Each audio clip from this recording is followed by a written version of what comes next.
Ayin Chaupipuncho. Mi nombre es Milagros, miembro del CAGDES, y continuamos con el ciclo de conferencias.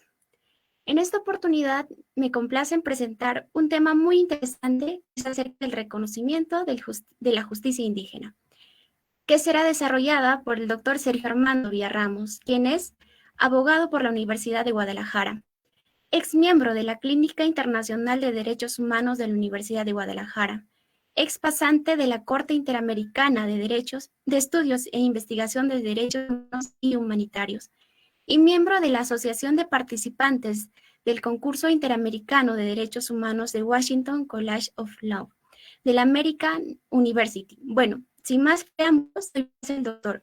Adelante, doctor.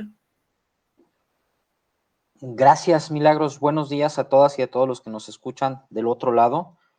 Principalmente agradecerles por tomarse unos minutitos para poder escuchar unas muy modestas y breves reflexiones sobre este tema que me parece muy interesante, no sin antes agradecer a Café Jurídico, Derecho y Sociedad por este tipo de espacios. La verdad es que desde la primera ocasión en la que se me invitó, me pareció muy interesante, sobre todo la vocación y las ganas que se tenía de hacer un proyecto para poder difundir temas de actualidad relacionados con el derecho internacional, con la Constitución, los derechos humanos, y esta conexión que puede haber entre su propio constitucionalismo en Perú y lo que sucede fuera de Perú, lo que sucede con México y su interacción con Perú, lo que sucede en la Corte Interamericana, y bueno, qué bueno ver que continúan generando este tipo de espacios. El día de hoy se me ha encomendado hacer una reflexión sobre el reconocimiento de la jurisdicción indígena y necesito hacer algunas prevenciones relacionadas con este tema, sobre todo por la importancia que tiene hablar del reconocimiento a la jurisdicción indígena, digamos que ya a partir de esta comprensión de lo que sucede en todo el continente, porque en toda América Latina hay asentamientos indígenas, inclusive en Estados Unidos hay asentamientos indígenas, y me parece que eso es muy interesante. No podría decirles a ciencia cierta cuál es la cifra exacta de, digamos que, de población indígena en todo el continente, ya sea los que propiamente provienen de alguna cultura nativa originaria o aquellos que inclusive con motivo de sus raíces se autoconciben como parte de esta comunidad indígena, pero bueno, si decimos algún número partiendo de los asentamientos más importantes y estamos sobre 60 millones de personas, bueno, sí es una cantidad bastante interesante y considerable, y desde luego que todas estas personas, esta población indígena, así de importante en cuanto a volumen, implica que necesita tener una relación de correspondencia con el mundo y con lo que hay a nuestro alrededor y alrededor de ellos, que finalmente pues les reconozca y les respete en cuanto a esas costumbres originarias que se han transmitido de boca a boca y durante el tiempo para que el día de hoy puedan ejercerlas de ese modo y finalmente se pueda preservar para el futuro. Me parece también muy interesante hablar de este tema de cifras como una breve prevención desde lo que sucede, por ejemplo, en su país. No soy experto en cifras ni en cuestiones antropológicas del análisis de los pueblos, pero me parece que partiendo de la población total que hay en su país, en Perú, conforme al último censo que yo consulté, que eran aproximadamente 33 millones de personas, y poniéndolo en contexto con el número digamos, de población indígena, al menos con las cifras contrastadas a 2018, que era algo así como 6 millones de personas, bueno, pues tenemos que aproximadamente un 18-20% de la población de su país es indígena. Creo que esto es muy importante. ¿Por qué?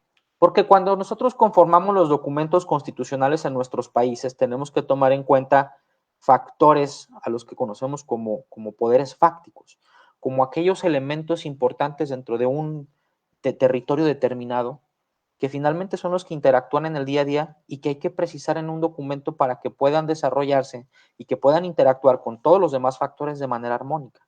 Si estamos nosotros pensando en que hay una concentración importante de población indígena en el Perú, como sucede en México, como sucede en Chile, como sucede en todos los países de América Latina, bueno, desde luego que son componentes de lo que tenemos frente a nosotros que deben de tener un reconocimiento en las constituciones y en los instrumentos normativos que se generan en nuestros estados con la finalidad de permitir eso, esa interacción sana, ese reconocimiento, esa preservación de todo lo que implica, que no es un poco, es mucho, es muchísimo, precisamente para que pueda quedar como ese recordatorio de nuestra historia hacia el futuro, y finalmente porque son grupos, son núcleos que tienen esa protección especial.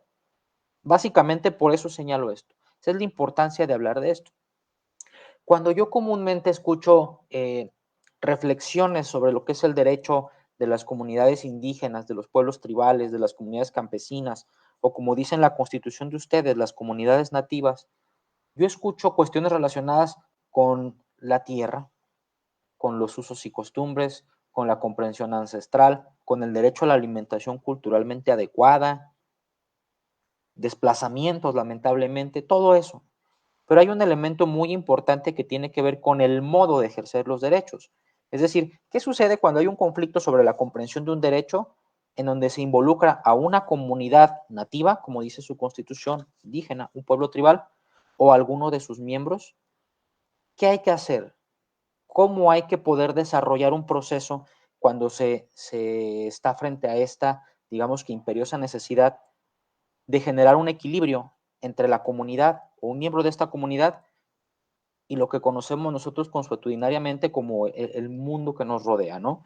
Los procesos convencionales que ya conocemos, los sistemas de normas, los tribunales, las plataformas de Internet para promover demandas, todo eso. ¿Qué hacer? Ese es un elemento sumamente importante porque en muchas ocasiones hablamos de los derechos, sí, de este núcleo de derechos de los fondos que tienen que ver con lo que comentaba yo de la protección a las tierras ancestrales, etcétera, pero al momento de transitar a este estado de protección, tenemos que ir por ciertos canales o por ciertas vías, que no necesariamente para estas cuestiones son las más adecuadas. ¿Por qué? Justo por esto que yo les comentaba sobre la comprensión que se tiene del mundo por parte de las comunidades y de los miembros de estas comunidades. Aquí es donde me surge este concepto que escucho mucho cuando leo este tipo de documentos, la cosmovisión, la forma de comprender el mundo, la forma de ver lo que nos rodea. Hay una cosmovisión indígena que es distinta de la cosmovisión que podemos tener quienes no estamos viviendo dentro de una comunidad o nos autoconcebimos como parte de la propia comunidad. Aquí hay que hacer también una aclaración. En América Latina, yo creo que un porcentaje bastante importante de la población tiene un origen indígena. Yo lo tengo, ustedes que me están escuchando seguramente lo tienen. Pero bueno, vamos más allá. Vamos pensando en aquellas personas que se desarrollan en estos núcleos, que viven ahí, o que quizás no estando dentro de una comunidad y encontrándose ya en una comunidad convencional, por decirlo de alguna manera, se autoconciben como parte de estas comunidades y continúan teniendo ciertos usos y costumbres. Esta cosmovisión les permite comprender el mundo de un modo que quizás podemos no entenderlo, o quizás sí, si tenemos algún acompañamiento de expertos, un antropólogo que nos explique en qué consiste algún uso y costumbre, expertos que nos digan por qué motivo esos usos y costumbres han continuado, cuáles eran sus orígenes o sus objetivos. Pero esto es importante entender la cuestión de la cosmovisión, porque la cosmovisión, al momento de que se habla de derechos de estas comunidades, no solamente está presente en la forma de comprender la tierra, la alimentación, los rituales, los usos, las costumbres, está también presente en la forma en la que se entiende el cómo enfrentar un proceso para dirimir un conflicto de derechos. Yo hago mucho una crítica aquí en mi país sobre los orígenes de una acción de tutela muy conocida, muy famosa, muy protectora en ciertos casos, a la que conocemos como juicio de amparo, que tiene orígenes españoles, nos dicen, algunos dicen que tienen orígenes de Inglaterra, pero que nuestra historia tiene también ciertos matices de que pueden existir orígenes indígenas de ese tipo de acciones de tutela de derechos. ¿A qué voy con esto? A que también esta comprensión del mundo se da en todos esos procesos, en los mecanismos para transitar al reconocimiento de un derecho, inclusive en los problemas que se pueden dar al propio interior de una comunidad y que tienen sus propios procesos definidos para poder hacer valer el derecho que pueda corresponder, claro, con su propia cosmovisión. Esto es, digamos que, como una introducción del por qué hablar de la jurisdicción indígena, porque no es una misma comprensión la que se tiene, porque los canales para transitar ese reconocimiento o a buscar que se proteja un derecho o que se restablezca algún derecho, ya sea para otras personas fuera de la comunidad o de la propia comunidad, tiene ciertos fines, tiene ciertas visiones, tiene ciertos objetivos que podríamos no comprender nosotros, pero que son parte del día a día de estas comunidades. O que saliendo de ese, digamos que día a día de las comunidades y al tenerse que enfrentar a lo que nosotros vemos comúnmente en los tribunales, etcétera, puede haber algún tipo de rompimiento en cuanto a la forma de comprenderlo. Y aquí les quiero poner un ejemplo. Imagínense ustedes que deciden hacer un viaje a Rusia, a Corea del Sur, China, no lo sé, y son sujetos de un proceso jurisdiccional. El principal problema que van a tener ustedes si es que no conocen el idioma de esos lugares es el lenguaje. Les van a poner un traductor. El traductor quizás entenderá el lenguaje y podrá transmitírselos a ustedes. Sin embargo, los conceptos, las palabras, los alcances de todo eso que pueden escuchar, podrían no comprenderlo aún y con traducción, porque obviamente los procesos y la forma de llevarlos a cabo y la forma en la que se generaron en esos países tienen que ver con una comprensión distinta a aquella que, por ejemplo, usamos en México para crear nuestro juicio de amparo, nuestros juicios civiles, mercantiles, familiares, y lo mismo sucederá en Perú, en Ecuador, en Chile, en Bolivia, en Colombia, en todos los países. Imagínense ustedes en esa situación. No conocen un lenguaje, tienen una comprensión distinta de lo que puede suceder en un proceso, porque ustedes quizás ya enfrentaron un proceso en su propio país o vieron algún amigo, algún camarada, algún colega que enfrentó un proceso y más o menos lo entienden de un modo, pero llegan a un país en donde no comprenden el lenguaje y se enfrentan a un proceso que desconocen totalmente o empiezan a ver algunas cosas de ese proceso y dicen, bueno, es que esto es muy diferente a lo que yo en su momento viví en mi propio país o a lo que me expresó algún colega, algún conocido de cómo era un proceso. Es una comprensión distinta. Trasladen este ejemplo ahora a lo que sucede en las comunidades indígenas con sus propios procesos y cuando se enfrentan a la necesidad de desincorporar algún proceso jurisdiccional de su núcleo y llevarlo fuera de su núcleo a los procesos convencionales que conocemos. Barreras de lenguaje, barreras de comprensión del mundo, barreras relacionadas con a quién se enfrentan. Ese realmente es el principal de los problemas, digamos, de todo lo que tiene que ver con el reconocimiento de la jurisdicción indígena. Ahora, ¿qué instrumentos hay que tomar en cuenta cuando hablamos de jurisdicción indígena? Tenemos una constitución, en el caso de México tenemos una constitución que reconoce justo la protección de estas comunidades en su artículo 2. Ustedes tienen una constitución que también tiene algunas previsiones quizás modestas, pero que hablan del reconocimiento de la protección a los derechos de los indígenas y también de la jurisdicción indígena. Tenemos un convenio 169 de la OIT que reformó el convenio 107 de la OIT. Tenemos también una declaración de las Naciones Unidas sobre los derechos de los pueblos indígenas. Tenemos toda la interpretación que ha hecho la Corte Interamericana sobre la Convención Americana sobre Derechos Humanos. Tenemos comités especializados que hablan sobre derechos económicos, culturales y ambientales y que se han referido a qué sucede con las comunidades indígenas y esta comprensión de los derechos. Tenemos todo eso, pero vamos paso por paso. Quiero hacer el análisis desde la constitución política de ustedes. Ustedes tienen en su Constitución Nacional, digamos que 3 o 4 dispositivos muy puntuales que hablan sobre los regímenes agrarios y las comunidades campesinas y nativas. Pensemos en las comunidades nativas como las comunidades originarias, las comunidades indígenas, las comunidades indias, las comunidades primarias. A eso se refiere. Cuando yo llevé a cabo la consulta de su documento constitucional, noto que desde luego se habla de la protección a la propiedad privada, que es uno de los aspectos, digamos, que más se tocan al momento de hablar de la protección de los derechos de las comunidades indígenas, como lo comentaba hace un momento. Luego hay un artículo muy interesante que coincide con el constitucionalismo ecuatoriano y con algunos otros constitucionalismos latinoamericanos sobre reconocerle la calidad de persona jurídica a la comunidad nativa. Eso es algo sumamente interesante. Y quiero explicar por qué. La Corte Interamericana, al resolver el caso Yaqui Axa versus Paraguay, se refirió a este tipo de reconocimientos y dijo algo muy interesante.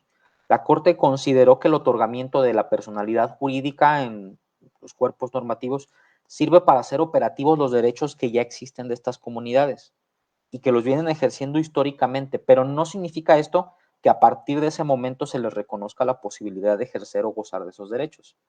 Esto se hace con la finalidad de hacer indudable algo que es innegable.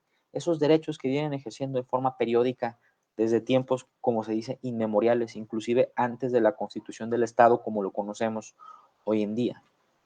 Estas previsiones tienen por objetivo, según lo que nos explicó la Corte, reconocer, proteger o de alguna manera difundir los sistemas de organización política, social, económica, cultural, religiosa y todos aquellos derechos que trae de alguna forma aparejado este reconocimiento, entre los que se encuentran, claro, el reconocimiento, de los líderes y las autoridades que van a ejercer las funciones de poder dentro de la propia comunidad, el derecho a que reclamen esos derechos, justamente, todo.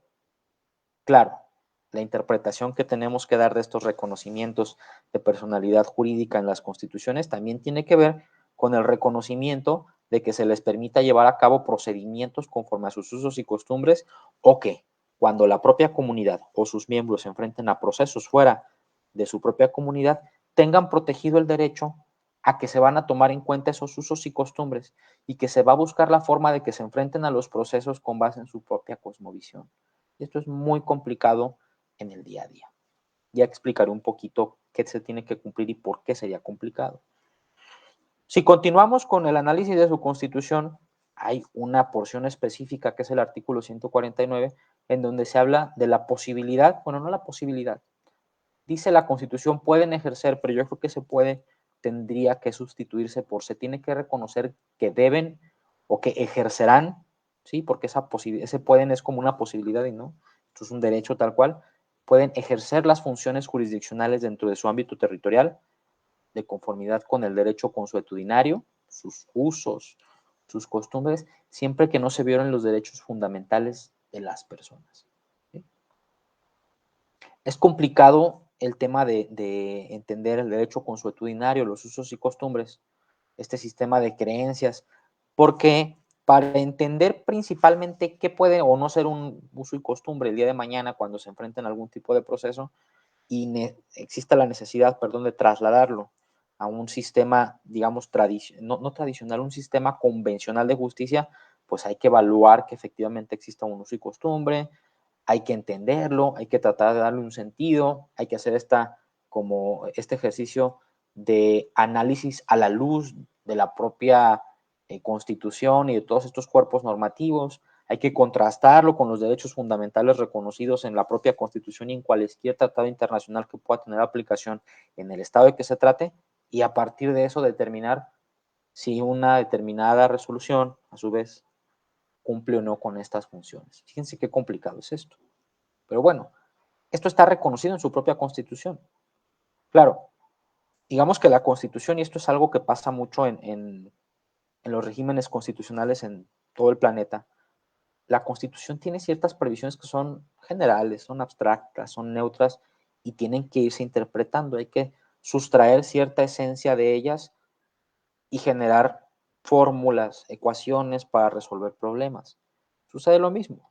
Aquí tenemos una muy breve, digamos que apreciación sobre lo que es la jurisdicción indígena, pero a partir de eso y como un documento constitucional y con los fines propios de lo que implica el análisis de la Constitución, se pueden extraer cosas que más adelante vamos a ir comentando y que surgieron a partir de ejercicios que ya hicieron otros tribunales, como lo son la Corte Interamericana o como lo hace en su caso la Comisión Interamericana, pero también como lo han hecho altas cortes en el continente.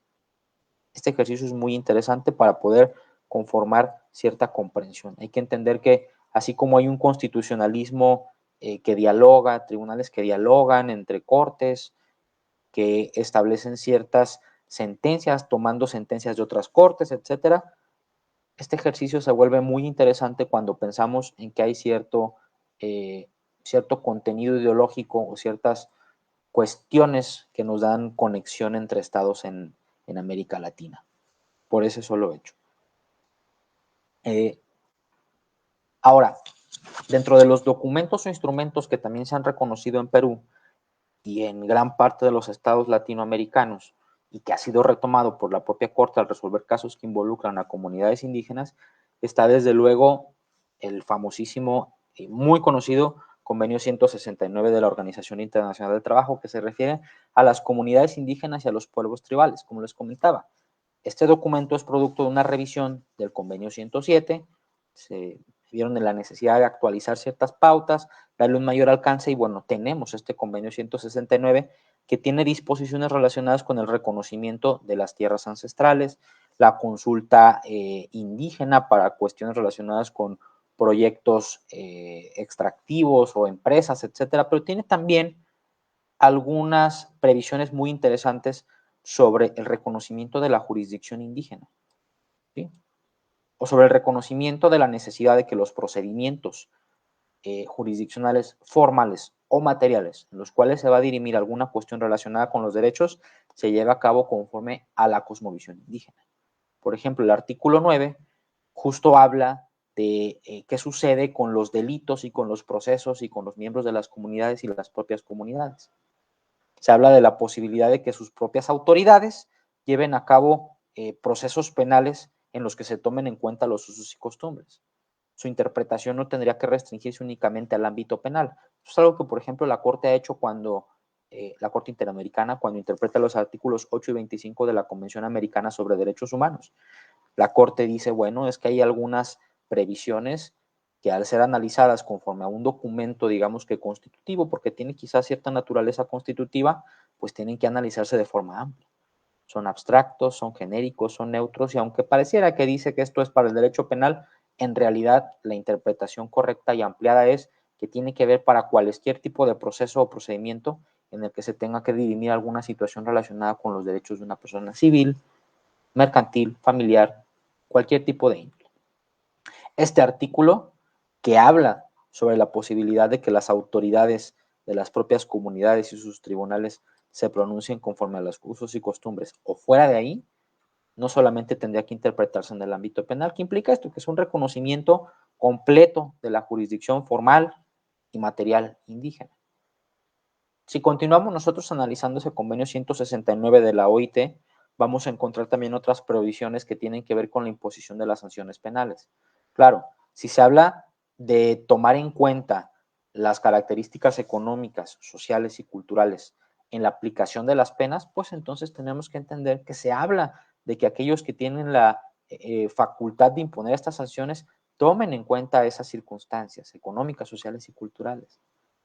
¿Qué es esto? Es otra expresión de cómo se tiene que ejercer la jurisdicción en casos que involucren a comunidades indígenas o a miembros de esas comunidades, la jurisdicción indígena.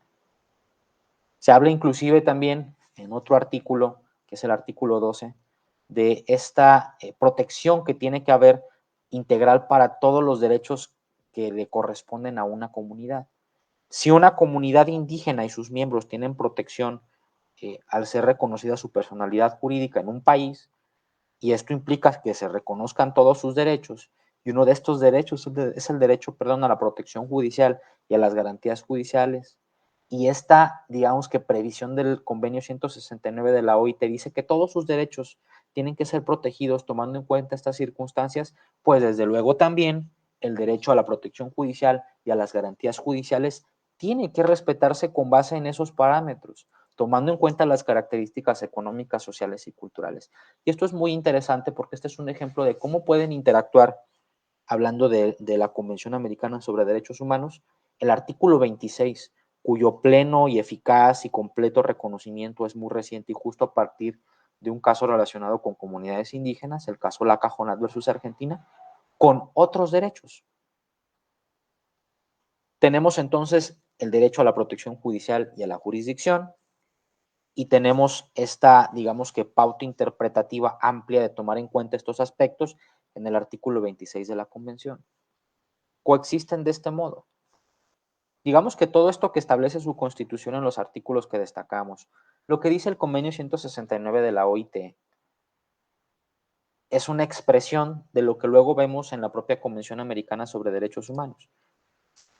No hay un artículo expreso, digamos que así de concreto o específico que diga en la Convención, se reconocerá el derecho a una jurisdicción especial indígena o indigenista. Claro, no lo hay. Como en muchas ocasiones hay ciertos contenidos o conceptos que no se encuentran, pero al hacer estas interpretaciones logramos extraerlos y establecer fórmulas. Así, digamos que así es como se compone en cuanto a los aspectos normativos y jurisprudenciales el reconocimiento a la jurisdicción indígena, ya sea a partir del reconocimiento de sus propias autoridades jurisdiccionales, su sistema de jueces o magistrados o pretores o como se les denomine, dentro de la propia comunidad, y cómo este derecho tendría que comprenderse, protegerse e interactuar fuera de la comunidad con esos usos y costumbres, con esa comprensión económica, social y cultural propia que tiene cualquier comunidad indígena.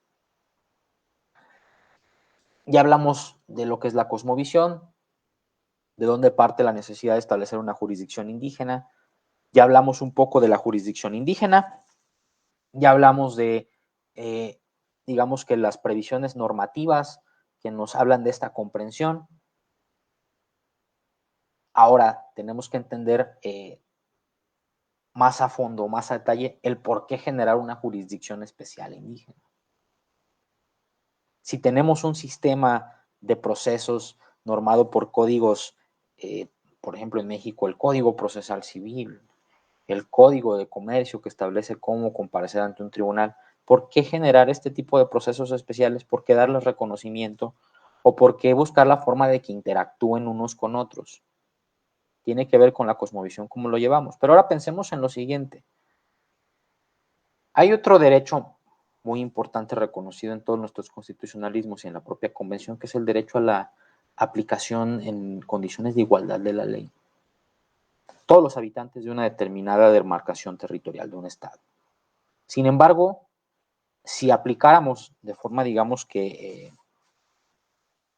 igual a rajatabla o en equidad estas disposiciones, en muchos casos podríamos vernos en cómo se genera una afectación o cierto grado de injusticia hacia las poblaciones indígenas que desconocen en muchas ocasiones y por completo las regulaciones estatales, porque están acostumbradas a ciertos sistemas que están en su comunidad.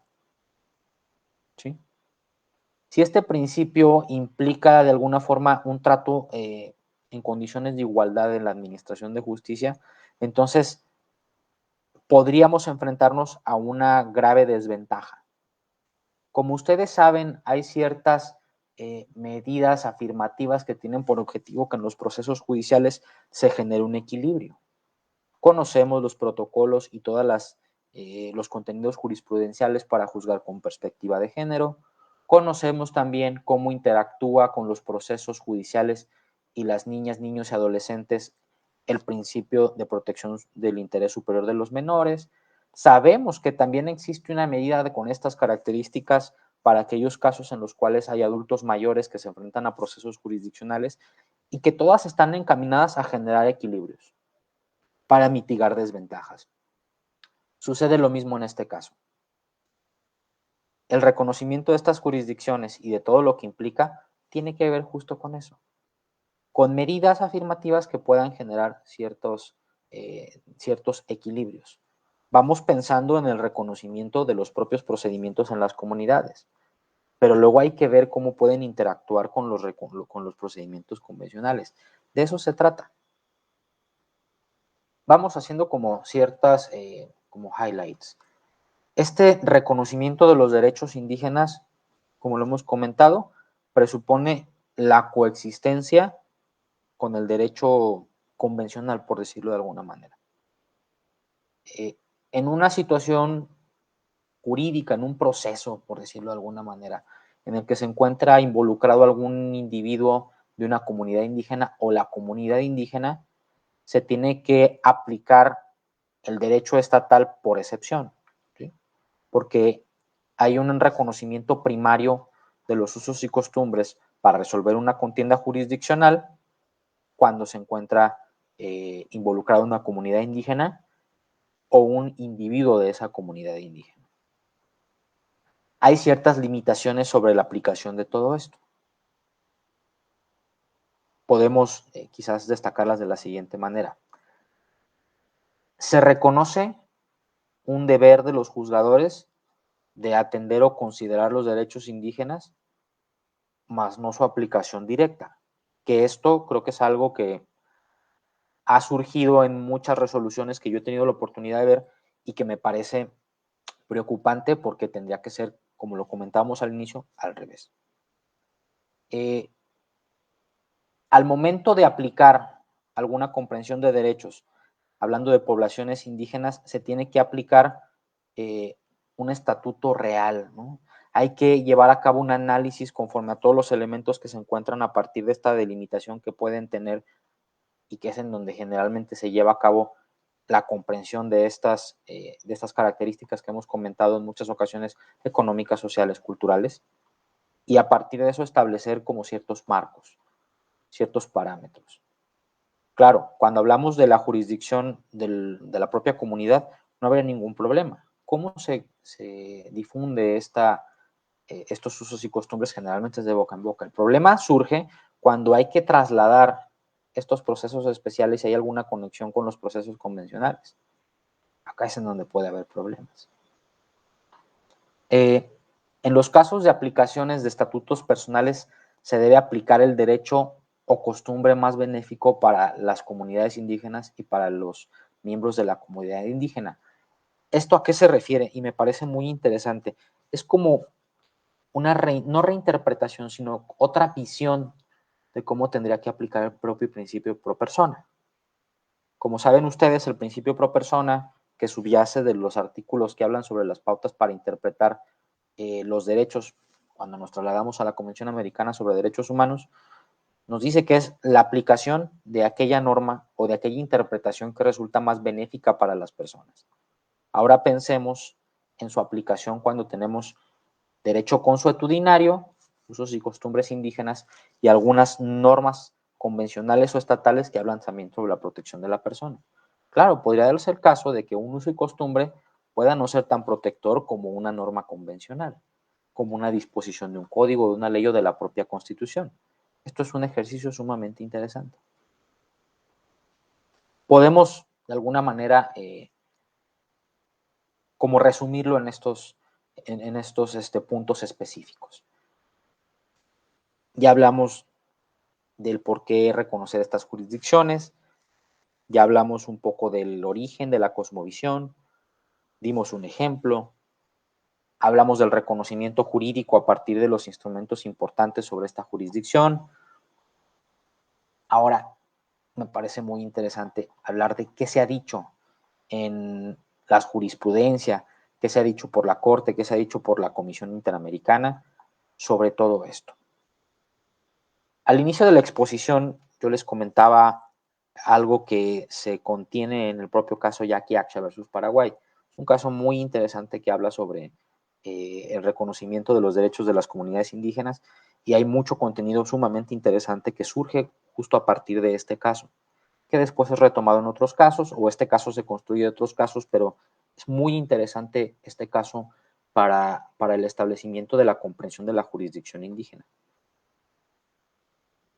Dentro de todos los puntos que componen al caso, hay uno que particularmente a mí me llama la atención y que justo es de donde parte la interpretación que hicimos hace un momento, cuando tomamos la Constitución de ustedes, cuando tomamos el Convenio 169, la Convención Americana sobre Derechos Humanos y generamos una fórmula de que si se tiene que respetar como una categoría la comprensión económica, social, cultural de una comunidad indígena sobre todos sus derechos y si el reconocimiento a la protección judicial, las garantías judiciales es un derecho, bueno, entonces también se encuentra dentro de esta categoría.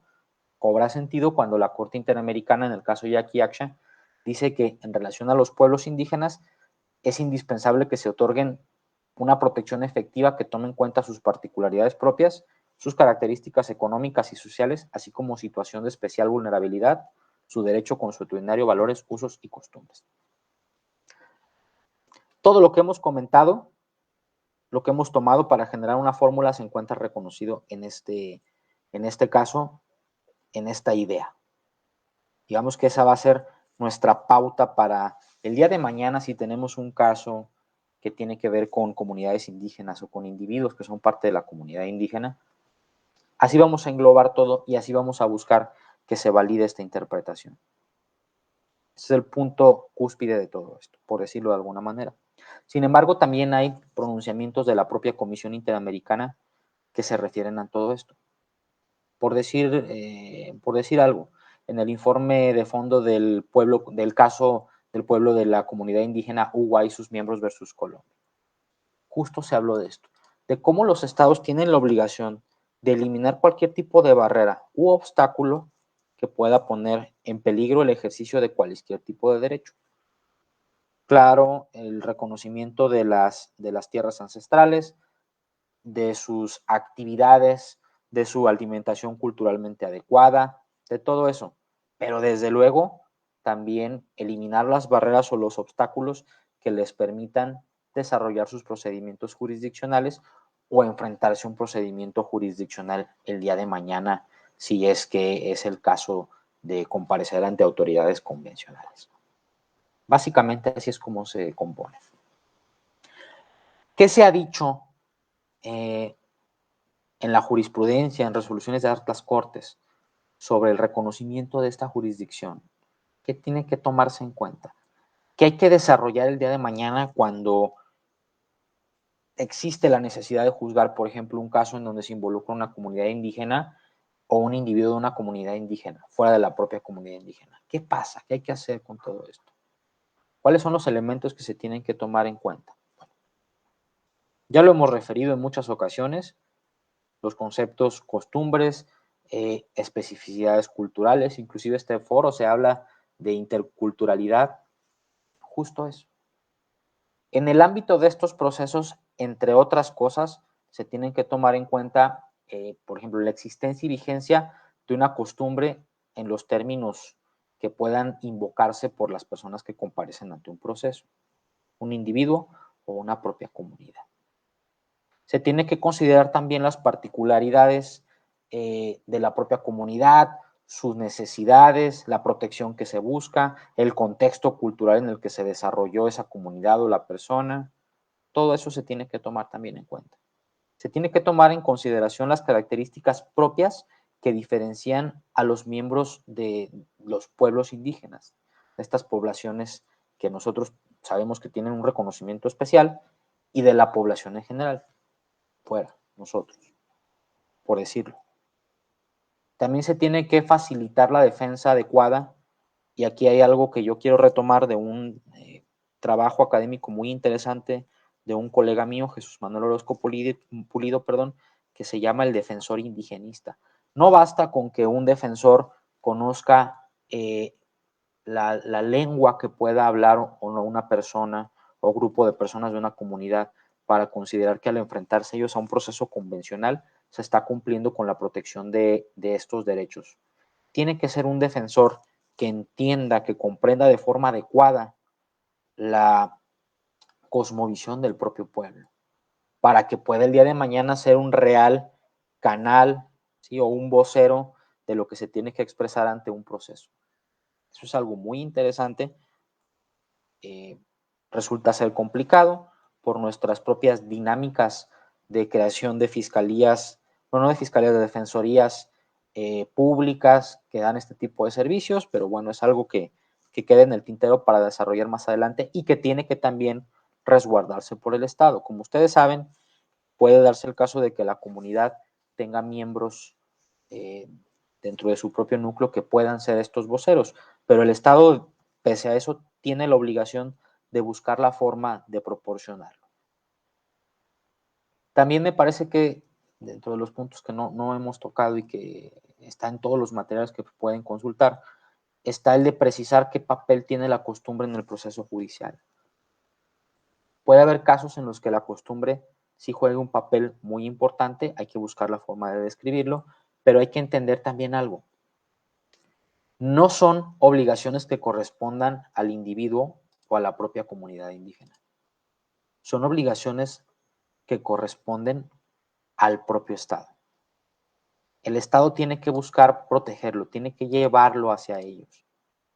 De eso se trata.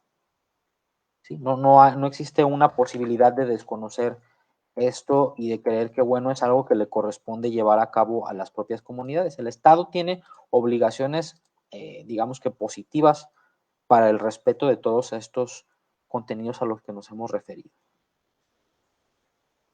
Me refiero a los estados que pueden reconocer de forma amplia el contenido de la Convención Americana sobre Derechos Humanos. Quizás también en sus propias constituciones lo tienen previsto y bueno, tendrán que hacerlo.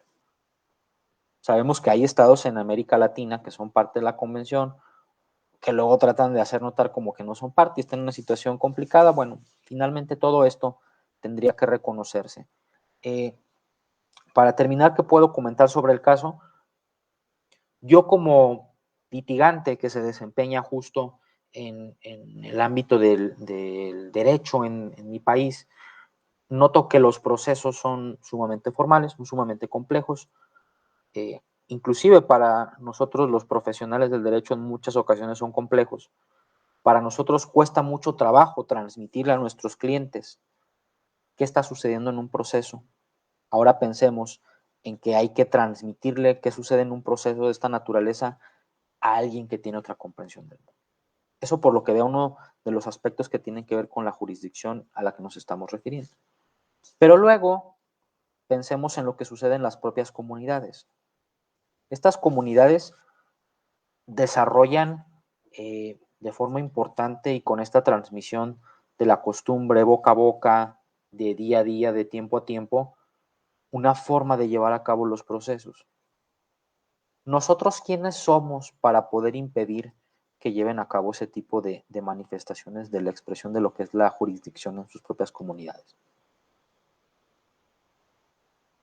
Realmente, en muchas ocasiones vemos o leemos estos casos de la Corte Interamericana, informes de fondo, resoluciones del sistema que ustedes quieran, y cuando lo analizamos nosotros, bueno, creemos que estamos comprendiendo algo.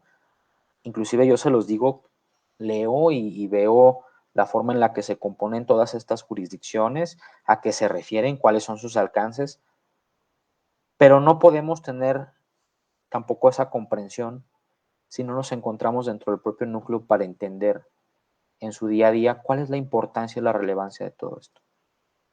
Que no es menor seguramente, yo lo sé, ustedes lo saben.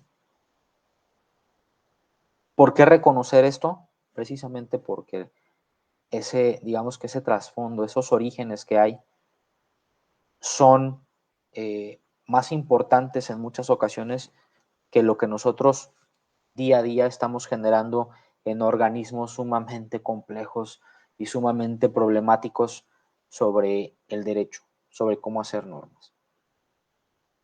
En muchas ocasiones el sentido de justicia social dentro de las propias comunidades y como lo han recogido en documentos antropólogos e historiadores, es eso, mucho más justo que lo que nosotros vemos en nuestro día a día con nuestras autoridades convencionales.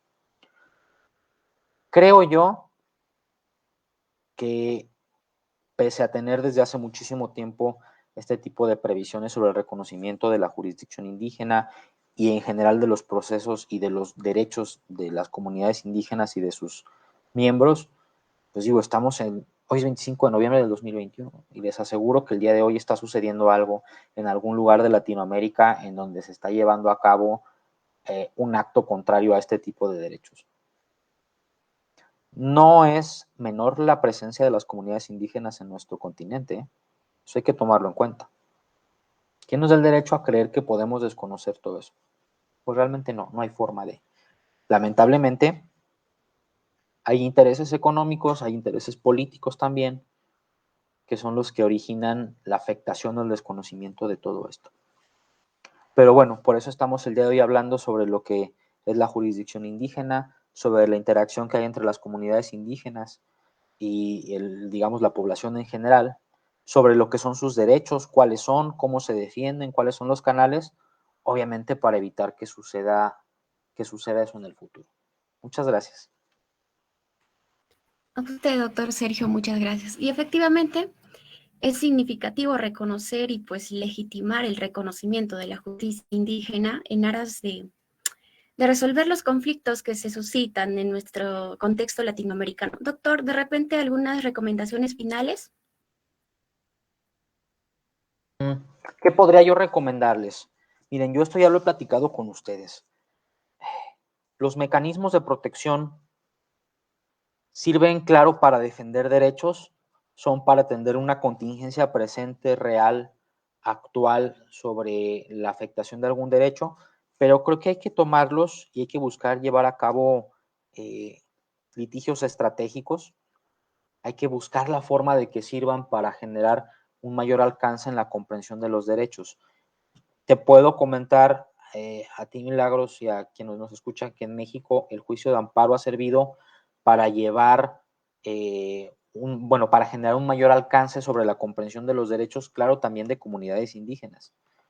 Cosas que no sucederían si las autoridades convencionales que conocemos llevan a cabo sus funciones, porque distraen todo ese ejercicio de lo que es la creación normativa, etcétera, para otras cosas, y se olvidan de generar modificaciones constitucionales o legales para buscar la protección de las comunidades. ¿Cómo se ha generado aquí en México? Pues en muchas ocasiones desde el propio litigio estratégico, desde ver qué sucede en las jurisdicciones internacionales y tratar de proponerlo, ¿sabes? Eso es muy importante y quiero ponerles un ejemplo. Ahorita yo estoy en un caso que tiene que ver con eso, está muy interesante. En México hay un reconocimiento a que las comunidades indígenas puedan ejercer de forma directa su propio presupuesto conforme a sus usos y costumbres. No obstante que era una previsión constitucional, no hay hasta el momento dispositivo legal alguno que prevea cómo se va a hacer la entrega del presupuesto a las comunidades indígenas. No se ha desarrollado una ley que hable sobre el régimen de responsabilidades al momento de ejercer ese presupuesto, porque tendría que haberlo. No se ha hablado de cómo se va a tomar en cuenta cada año la opinión de la comunidad indígena sobre cuánto necesita para poder llevar a cabo los fines de su propia comunidad. No hay absolutamente nada de eso, pero hay una previsión constitucional que dice que se les va a reconocer el derecho a que se les entregue de forma directa su presupuesto. ¿Qué pasó? Comunidades indígenas llevaron a cabo litigios estratégicos, en este caso ante la Sala Superior del Tribunal Electoral del Estado mexicano, porque era una comprensión de un derecho político electoral, de alguna manera así se había construido, y a partir de esas resoluciones fue que lograron que se les entregara directamente su presupuesto. El día de hoy hay un vacío total de leyes que permita ver todo esto, cómo se va a ejercer, cómo se les va a transmitir los regímenes de responsabilidades, cómo se va a asegurar que no se distraiga para sus propios fines, cómo se va a escuchar a la comunidad año con año cuando se va a mandar ese paquete presupuestal de cuánto se les va a dar. No hay nada de eso, pero ya a partir de sentencias y de litigio estratégico se logró. A eso es a lo que voy, con que tomemos estos mecanismos jurisdiccionales y que todo eso que está ahí afuera en la convención, en las observaciones de los comités especializados, logremos llevarlo a tribunales para que pongamos a las cortes a trabajar sobre la comprensión de los derechos, que me parece que es más fácil que poner a las y los legisladores en cualquier país de América Latina a trabajar para hacer algo por el pleno reconocimiento de estos derechos. Yo podría dejar ese comentario ahí, como dicen en el tintero, ojalá alguien pudiera retomarlo, busque algo interesante que tenga que ver con todo esto y proponga los litigios estratégicos necesarios. Yo tengo tengo una muy buena impresión de su Corte Constitucional, quiero creer que es así, y bueno, ojalá puedan hacerlo. Agradecemos al doctor Villarramos por la disertación de este tema muy interesante y al igual a todos quienes estuvieran conectados en esa transmisión. Inmediatamente después de este webinar tendremos el desarrollo del tema del uso de las lenguas originarias en los procesos judiciales en el Perú, a cargo de la doctora Nucia Seminario Hurtado en el marco del ciclo de conferencias referido a la justicia intercultural. Somos CAJDRES, Café Jurídico, Derecho y Sociedad. Buenas tardes.